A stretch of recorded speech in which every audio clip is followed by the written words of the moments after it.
I just watched a video about how there are access points on the body where, okay, this is ancient type stuff. According to ancient civilizations, there used to be access points on the body where demons or other energies could more easily enter somebody's human meat suit. And first of all, I'm pretty sure that the demons people are fighting, yes, part of it is running from the accountability of their own actions. However, I think a lot of it is epigenetics. Because our ancestors faced, bullshit, and they were never safe enough to process it. So the way that that's showing up, like all of our European ancestors who's, the European Americans who came here between 1850-ish and 1920, were survivors of genocide from the Germans. So,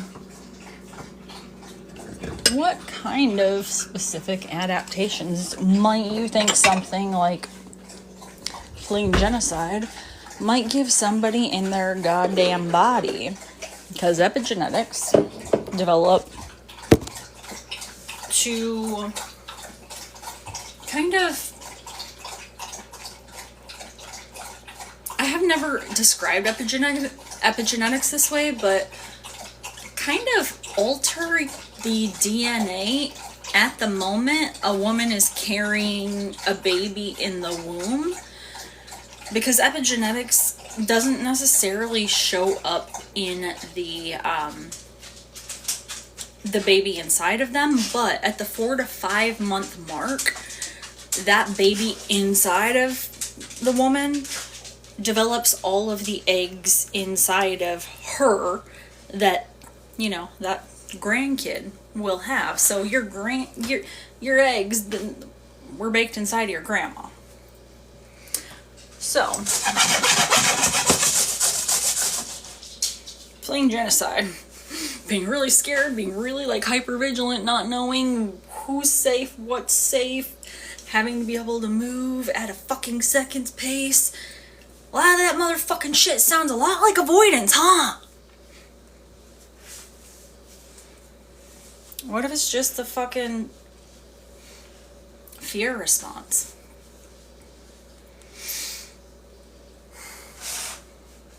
What if it's our ancestors' epigenetics saying, hey, when you were created, this is what we were going through, so we're going to bake in some survival adaptations so that you can more easily navigate the world that we're living in.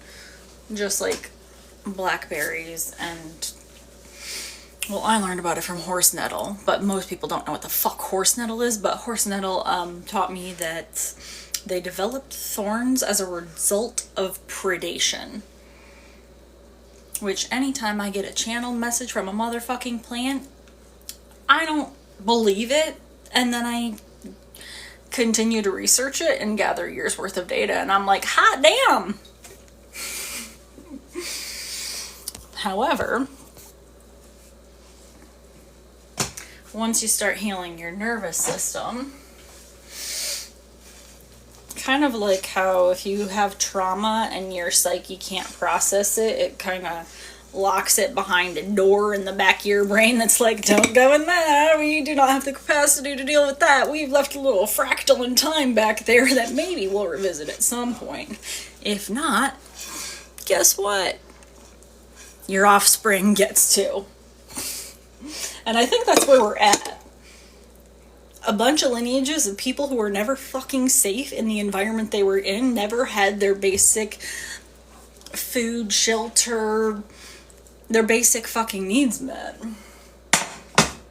And if you are not even addressing Maslow's colonized fucker hierarchy, like the base goddamn motherfucking shit,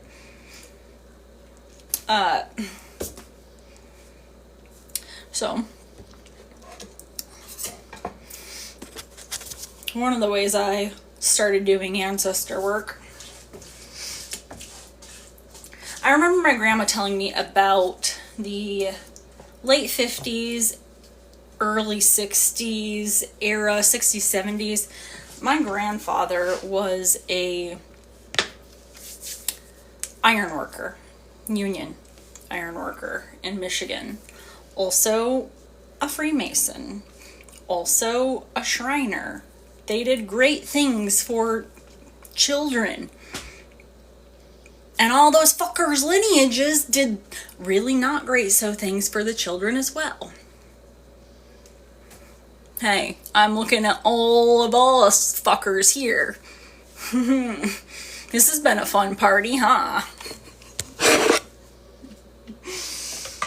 Jesus. So, one of my comforts is, what do I want the tomato soup in today? Tomato soup and grilled cheese sandwiches. Because it reminds me of a simpler time. And when I learned the 48 laws of power, because I wanted to stop getting fucking manipulated, and I wanted to be like, what? Is there a handbook for this? Yeah, they use nostalgia. They try to gain power over people. Every single goddamn time I go in a store and I hear them using old music, I'm just like... However, once we can clock it, we can counteract it. Or try something new. So, a lot of the behaviors that we are seeing in the people around us are a result of epigenetic. For our ancestors, it was like survival adaptations. Like the rose gaining the thorns. Because in the descendants of people who were in a famine, their offspring stored fat more efficiently in the bodies. And then I started looking into the Holocaust and like, what are the offspring of Holocaust survivors? Do they have higher comorbidities of XYZ? Oh, there's a motherfucker gene coming on here. Like, and this is kind of how I've married my skeptical motherfucker engineer parents' brain with ancestral work, with what the fuck does being white even mean, because all I'm told is it's cultural appropriation of everything with no credit, and it's nothing. So, it's been... Is fun the right word? I don't know. Hearing my entire life that I was German, and actually my ancestors are from Prussia, which is Poland, modern day. However, before Germany did that whole... they colonized and expanded, and they tried to implement state-run religion, state-run church, and then here are the songs you can sing. This is how you have to discipline your people. This is XYZ. And our ancestors were like, what the fuck?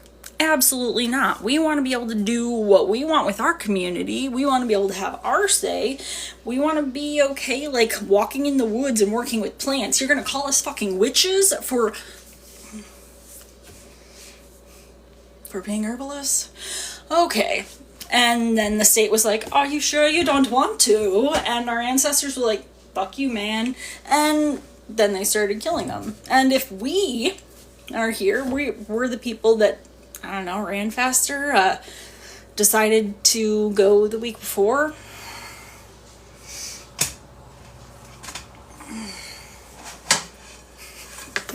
I find it odd how flippantly I'm talking about genocide, but also I try to sugarcoat all of this shit all the time, and I've been studying it intensely for the last 4 to 6 years to try to reverse engineer how the fuck we got here.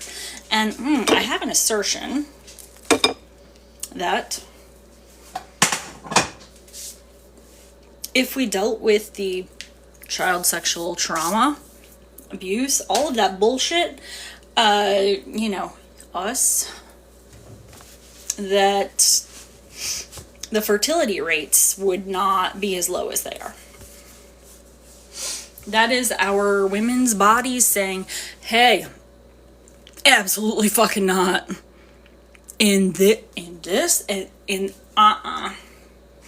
Not doing that. These are not safe conditions. And I'm not just saying that for women in fertility. I'm also saying it for all of you motherfuckers who can't feel a feeling, which I think there are two sides of you. Sometimes you're the ones that, like, how many of you who say that you cannot feel a feeling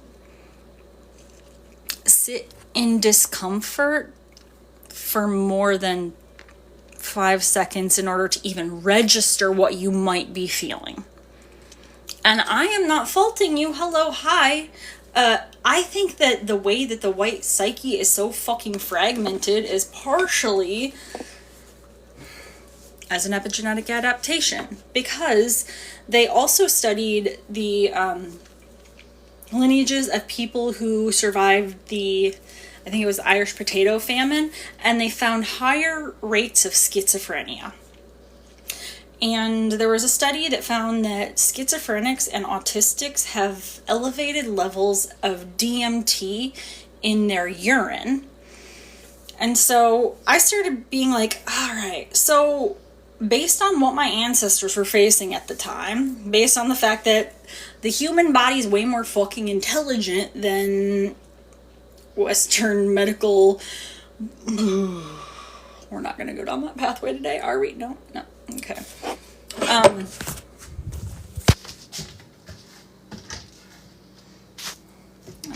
That's all I got. I have hot food. I want to eat it while it's hot with my dog. I might be back on later. Thanks for hanging out.